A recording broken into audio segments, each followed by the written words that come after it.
The PLL headed back to Hotlanta for 2020. Another week, another announcement where they'll be playing this summer. Unlike last year, though, this season the Premier Lacrosse League will play at Fifth Third Bank Stadium. That's in Kennesaw, Georgia, just outside the city of Atlanta. That's the stadium that played home to the Atlanta Blaze for its first couple of seasons. It also hosted the ACC tournament and a couple of other college games as well. The PLL weekend this year, Saturday, June 6th and Sunday the 7th. That's, of course, after opening the year in Foxborough, Massachusetts. Meanwhile, we now know some possible names that will be on the new expansion squad for 2020. The league released protected lists ahead of next month's expansion draft. There are some notable names left unprotected. Here are a few. Atlas leaving Kier McCardle out there, Ryan Drenner, Connor Kelly from the Whipsnakes, goalie Adam Gittleman from the Archers, Miles Thompson from Chaos, all guys who are free to be picked by Andy Copeland and the Waterdogs.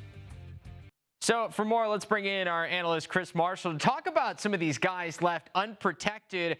Chris, why don't we just start with this? Who's the most surprising guy that was just kind of let go into the wild by their former team? I think the most surprising guy for me is Ryan Drenner. I think when you look at what the Whipsnakes were able to do this season and the position that they were in going into the playoffs, they won some games on the shoulders of Ryan Drenner. He's a guy that's electric.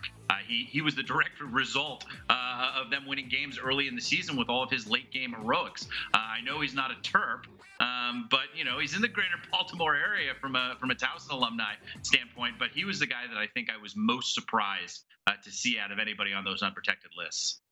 I think one of the things that stood out to me about the unprotected list is kind of off of that theme. Not a lot of attackmen that were protected. A lot of emphasis put on the back end. What does that say about the league and maybe the feeling of some of these coaches that say, all right, well, if we lose that guy who's my second option, I still think I'm okay with the third, fourth, and fifth option that may come back?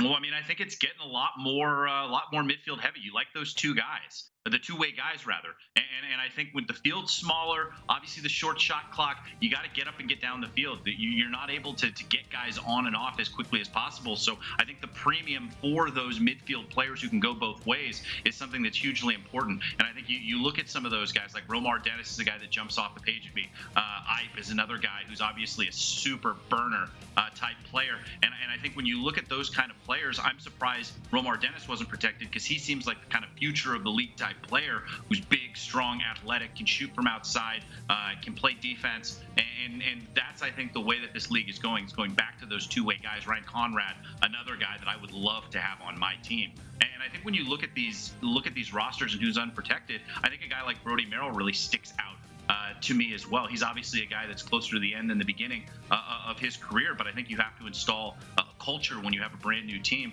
And there's nobody that I want more on my team from a leadership standpoint than a guy like Brody Merrill. He's widely respected, well-liked. He's one of the greatest position players of all time at the LSM spot. You can't miss when you have a guy like that on your roster. And if I'm going out there choosing a guy, he's going to be one of the first guys that comes off the board for me.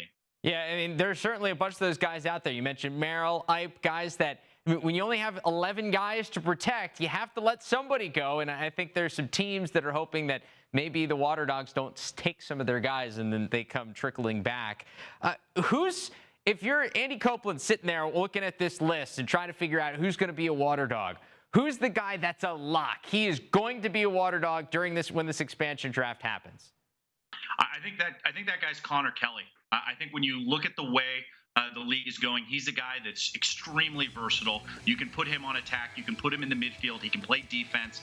He's a guy that is an absolutely stellar player. His athleticism certainly isn't in question. He's young. I think he's very marketable as well, which is something that can't be overlooked, especially with the way that the PLL is trending with everything they do on social media. So I think he's one of the guys that you can't miss. In terms of talent, I think you look at another guy in Ben Reeves, who is fantastically talented. I think there's some questions on his availability based on the fact that he's going to be Dr. Reeves before we know it.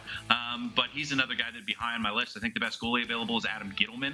Sort of surprised to see him out there after having a pretty solid season. But I think those are some of the guys that I think are must-have guys. And honestly, there's a couple of guys off the radar that I'd like to have on my roster, just in case. Maybe on the last pick, I might take a flyer on Peter Baum. I mean, he's an MVP caliber guy. He's a great defender. He's an excellent shooter both ways, one of the best in the world in terms of both righty and lefty. I think he's a third-year law student at UCLA right now, which should afford him a little bit more flexibility coming into the season. So I'd love to see him back out on the field. He certainly has the talent. Another guy's Nick Casello. I just like him. I mean, I think he brings a lot of grit to the field. He's out there mixing it up. He absolutely crushes people in transition. He's the biggest hitter in the league currently. He's a guy that I want on my side of the scrum. And so Nick Casello is another guy that I would look at. Nick Tinsel is another guy who got a little bit of burn at the beginning of the season. Wasn't really doing anything towards the end, but I know he was fighting through some injuries, and I've seen some videos of him over at Athletes Performance in Southern California, really dialing in. He looks as fit as he's ever looked, and I think when he's healthy, he's another guy that you can bring in to be really gritty as part of that D mid-core. So that's why you're professional, because I was going to lead you into the guys off the radar, and you just went right into it. Chris, we appreciate the time and insight. We'll talk again soon. Anytime.